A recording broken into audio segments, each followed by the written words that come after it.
Dan pagi ini pula kita akan bersama-sama mendengarkan akan firman Tuhan yang terambil dari surat Paulus kepada jemaat di Efesus 1 ayatnya yang ke-12 sampai ke-23. Sudah ketemu semua? Sampun kepanggil saja. Kalau sudah ketemu, kita akan baca bersama-sama bergantian. Saya ayat yang genap, saudara semua ayat yang ganjil. Bapak Ibu yang dikasihi Tuhan, tema yang diberikan saya pada pagi ini adalah Tuhan Yesus setia. Tuhan Yesus setia. Saya akan memulai dari saya memiliki sebuah cerita ini cerita fakta cerita hidup. Ketika saya masih kecil, saya masih sekolah dasar pada di tahun-tahun 90-an ke atas. Itu kita semua sebagai orang Kristen pasti pernah merasakan ketika ada di bangku sekolah diomongi sing ndak kepenak. Salah satunya adalah nek mati di paku, ora terima di paku, disalib terus walik dibalik ya. Itu salah satunya seperti itu. Tidak cuma hanya itu, kita selalu ketika kita di sekolah ataupun dulu kan saya kalau sekolah itu kan jalan kaki ya Bapak Ibu, dari rumah lewat sawah gitu, karena sekolahnya di dekat sawah. Itu namanya anak kecil kan suka bercanda-bercanda ya. Di situ banyak orang-orang yang bilang seperti itu pada masa-masa itu, tapi sekarang kelihatannya enggak apa tambah. Pada masa-masa itu yang pernah merasakan pastinya tahu rasanya seperti itu. Pada saat itu kebetulan di dalam kelas saya itu cuma saya yang Kristen.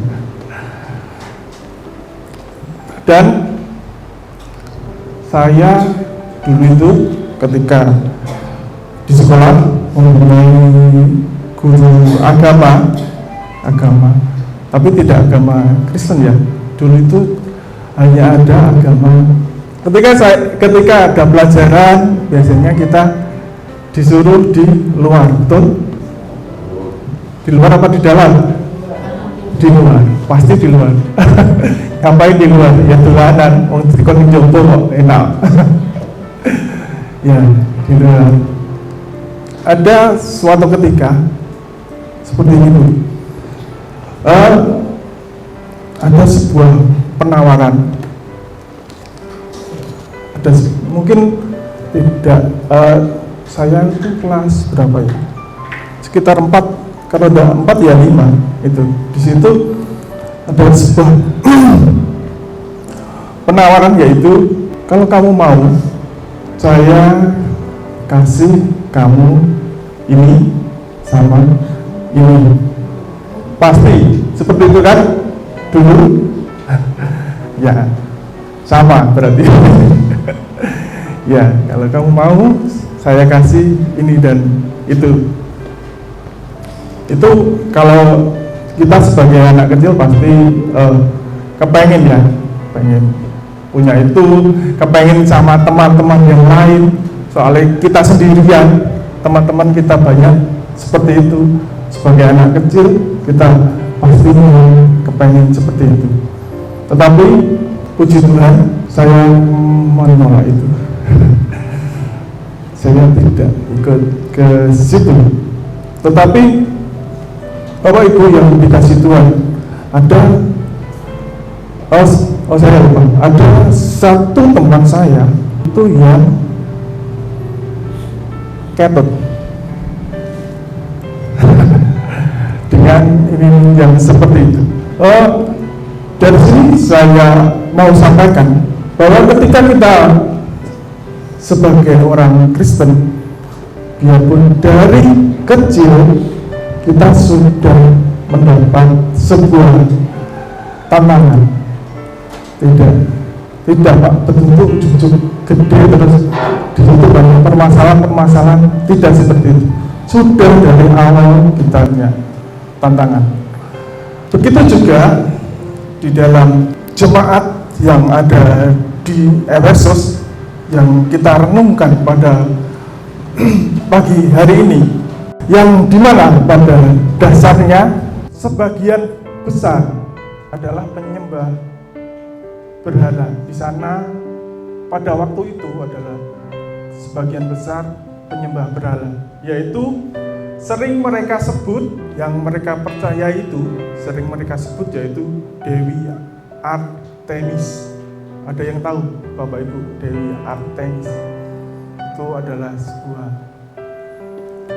mitologi Yunani, dewa Yunani. Dewa itu sering disebut dewa kesuburan. Dewa kesuburan. Kalau di dalam keseharian kita itu adalah dewa pertanian, yang itu berhubungan dengan tanah, kesuburan, pangan, yaitu pertanian dan musim bisa musim penghujan, musim kemarau, karena sebuah pertanian itu kan berhubungan dengan musim. Ketika kita musim hujan, itu kan tidak mungkin menanam padi karena bakalan kena banjir. Itu sangat berhubungan dan mereka sangat menghormati dan mempercaya itu, karena itu mempengaruhi keberhasilan mereka di dalam sebuah pekerjaan atau di dalam sebuah keseharian mereka untuk mencari penghasilan. Selain itu juga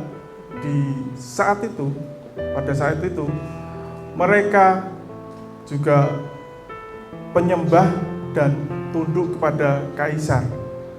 Kaisar itu kan hanya, kalau di sini itu Bapak Presiden itu kan hanya dihormati ya, tidak untuk disembah.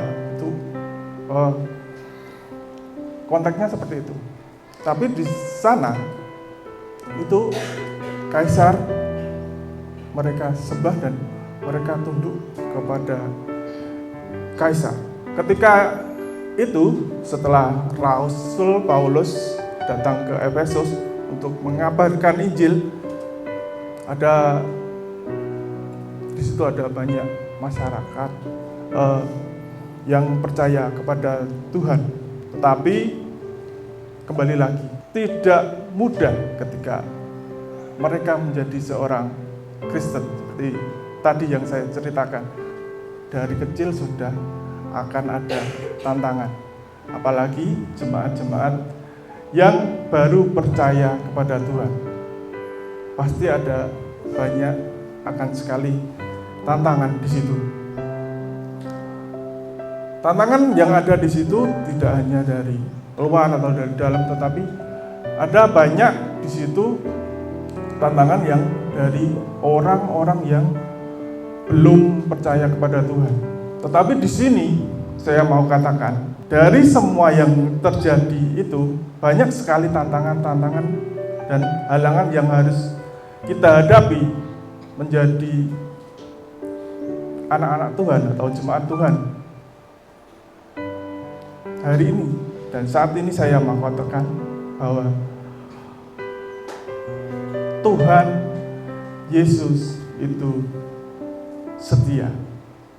Tuhan Yesus itu setia. Tuhan tidak akan pernah meninggalkan kita.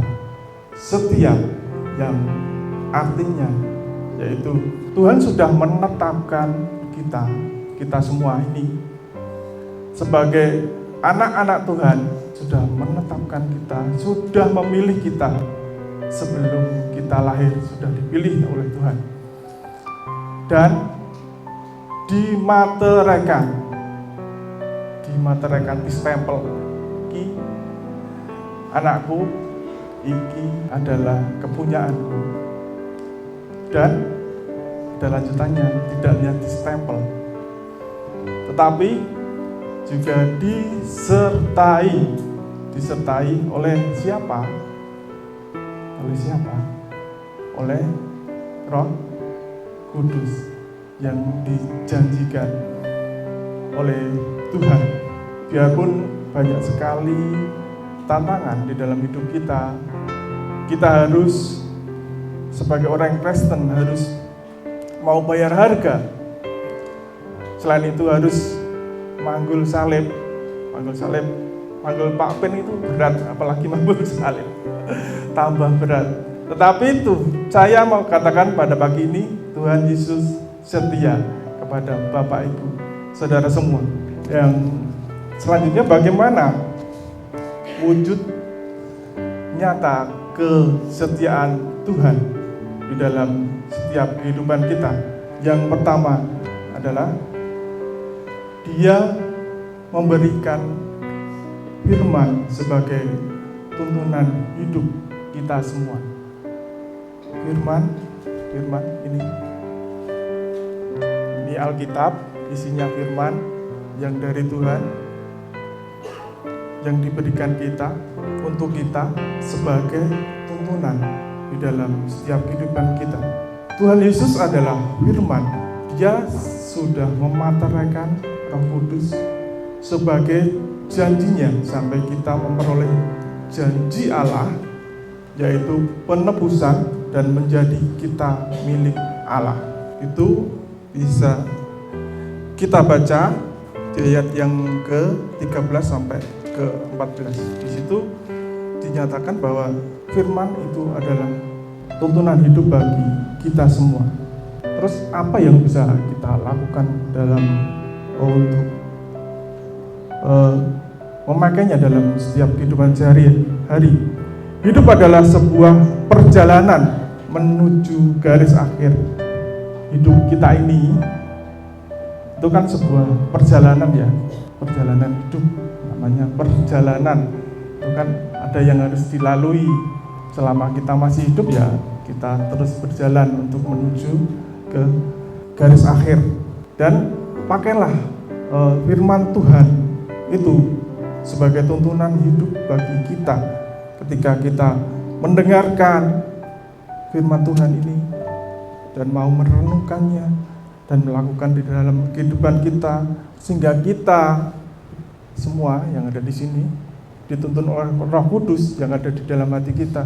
Kita mampu berbicara sama Roh Kudus. Bapak Ibu pernah berbicara sama Roh Kudus? Ketika kita ada masalah, ketika kita ada sesuatu yang harus kita selesaikan ataupun permasalahan hidup, kita kan berbeda-beda. Saya mau sampaikan bahwa kita harus belajar ngomong sama Roh Kudus. Tuhan, apa yang harus saya lakukan untuk menyelesaikan ini semua? Saya pastikan pasti kita akan memperoleh penyelesaiannya. Itu saya jamin 100%. Kalau Bapak Ibu mau mengandalkan Roh Kudus, tidak menyia-nyiakan Roh Kudus yang ada di dalam hati kita. Hidup orang Kristen yang sudah dipilih, yang sudah dimateraikan tadi dan dijamin oleh Roh Kudus, dalam perjalanan hidup kita sampai akhir. Jika kita setia sampai akhir, akan beroleh kemuliaan. Dan pertanyaannya sekarang, bagaimana ketika kita semua ini orang percaya dan sudah dijamin, sudah dimateraikan oleh Tuhan kan bahwa kita akan menerima kemuliaannya di akhir nanti. Lah bagaimana ketika di tengah-tengah ada yang berbelok ataupun berbalik? Gimana kalau ada yang berbelok?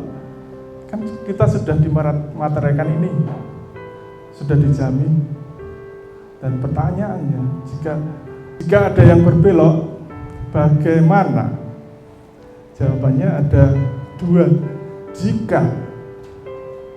Ketika dia berbelok, ketika dia membelot, tidak setia lagi kepada Tuhan, jawabannya ada dua. Ketika dia mau kembali kepada Tuhan, kira-kira Tuhan mau menerima apa tidak? Tuhan tetap setia. Tuhan mau menerima ketika dia kembali lagi kepada Tuhan. Jika tidak kembali, gimana terus? Kan sudah dimateraikan. Jika tidak kembali, ya memang dia sudah meninggalkan Tuhan. Tetapi ini kan belum selesai. Ini kan masih ada waktu. Belum selesai ini perjalanan kita. Kita masih ada kesempatan untuk mendoakan saudara-saudara kita yang masih berbelok ataupun meninggalkan Tuhan untuk kembali lagi kepada Tuhan. Ini masih ada waktunya. Mari kita bersama-sama. Mungkin ada beberapa saudara ataupun banyak saudara-saudara kita yang masih belum percaya kepada Tuhan. Kita masih bisa mendoakan mereka untuk kembali lagi kepada Tuhan. Toh kepada akhirnya nanti, ketika di akhir nanti mereka masih tidak setia, ya itu sudah urusannya Tuhan. Yang penting sekarang masih ada waktu untuk mendoakan mereka, mempergumulkan mereka, saudara-saudara kita, untuk kembali datang kepada Tuhan. Dan yang kedua, Tuhan memberi hikmat. Dia memberi hikmat. Hikmat itu ada dua. Tahu yang benar dilakukan, tahu yang salah tidak dilakukan. Itu adalah hikmat. Di mana kita bisa menemukan hikmat itu? Di mana? Ya di mana-mana ada hikmat. Ketika kita di dalam sebuah keluarga, saya mungkin saudara-saudara semua yang menjadi kepala keluarga memerlukan hikmat, membina sebuah rumah tangga, ngandani bojone, ngandani anak-anaknya, itu harus dengan hikmat. Tidak cuma itu, di sebuah pekerjaan juga memerlukan hikmat. Ketika kita memutuskan sesuatu, mengerjakan sesuatu, kita harus mempunyai hikmat, meminta hikmat kepada Tuhan. Tidak hanya di situ, di dalam sebuah organisasi gereja, kita sebagai majelis, kita sebagai jemaat, kita sebagai pekerja gereja juga memerlukan hikmat untuk memutuskan segala sesuatu, untuk melakukan, untuk berbicara pada orang lain. Kita juga memerlukan hikmat itu. Oleh karena itu, Bapak Ibu yang dikasih Tuhan, hikmat itu penting. Hikmat merupakan suluh, merupakan terang buat kita semua sebagai tuntunan, sebagai nek gelap kan tidak bisa jalan, itu terang, sebagai terang sehingga kita bisa berjalan di dalam Tuhan dengan benar. sehingga kita bisa membedakan mana yang salah dan yang benar. Yang benar dilakukan, yang salah jangan dilakukan. Itu ketika kita meminta hikmat kepada Tuhan, kita bisa mengerti akan kehendak Tuhan di dalam setiap kehidupan kita, dan kita akan lebih mengenal Tuhan lagi. Dan poin yang ketiga, dia menjadi pemimpin. Tuhan itu menjadi pemimpin di dalam kehidupan kita, dan segala sesuatu telah diletakkannya di bawah kaki Kristus. Ayat yang ke-22, bahwa Tuhan adalah pemimpin penguasa langit dan bumi. Dia telah diberikannya kepada jemaat sebagai kepala. Kristus diberikan Allah sebagai kepala jemaat atau kepala gereja. Jemaat yang adalah tubuhnya, yaitu kepenuhan Dia yang memenuhi semua dan segala sesuatu. Ayat 23, yang artinya yaitu adalah Kristus yang memiliki kuasa seperti Allah. Kristus yang memiliki kuasa seperti Allah itu adalah kepala jemaat, dan kita semua ini adalah tubuhnya dan dipimpin oleh Kristus sebagai sang kepala. Ketika kita mau dipimpin oleh sang kepala itu yang memiliki kepenuhan yang seperti Allah, dan kita semua ini yang memiliki kepenuhan Dia sama, berarti gini, Tuhan itu memiliki kuasa yang sama seperti Allah, dan kita kepenuhan Dia, berarti kita sama dengan Yesus. Yesus sama dengan Allah, dan kita kepenuhan Dia, berarti kita sama dengan Yesus, berarti kita memiliki kesamaan dengan Tuhan. Berarti kita bisa melakukan apa yang Tuhan lakukan. Betul? Seperti itu? Ya betul. Ya bisa. Ketika kita percaya ada saudara-saudara kita yang sakit misalnya, kita mendoakan dan kita percaya, dia percaya pasti sembuh. Pasti. Ketika kan tidak harus sembuh, itu tidak harus seketika itu juga ya langsung sembuh. Ada proses yang harus dilalui. Kita harus tekun untuk mendoakan itu sehingga sampai sembuh.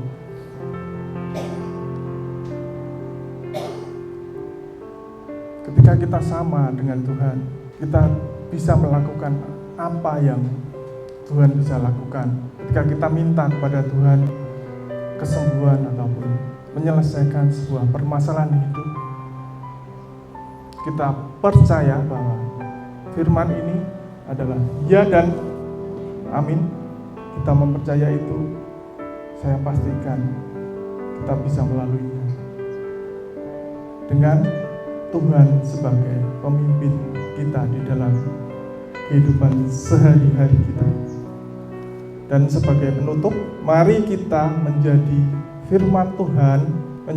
firman Tuhan sebagai tuntunan dalam hidup kita, memohon hikmat kepada Tuhan supaya kita dapat mengenal Tuhan lebih lagi dan jadikan Kristus sebagai kepala di dalam kehidupan kita pribadi, lepas pribadi, maupun kita sebagai jemaat Tuhan yang ada di Bulung Cangkring saat ini. Yesus Tuhan sebagai kepala atau pemimpin, mari kita belajar tunduk dan taat kepada pemimpin kita, yaitu Tuhan Yesus. Tanpa ketaatan, kekristenan tidak akan berbuah apa-apa. tidak akan berbuah, karena kita harus minta pimpinan kepada Tuhan. Amin. Tuhan Yesus memberkati kita semua pada pagi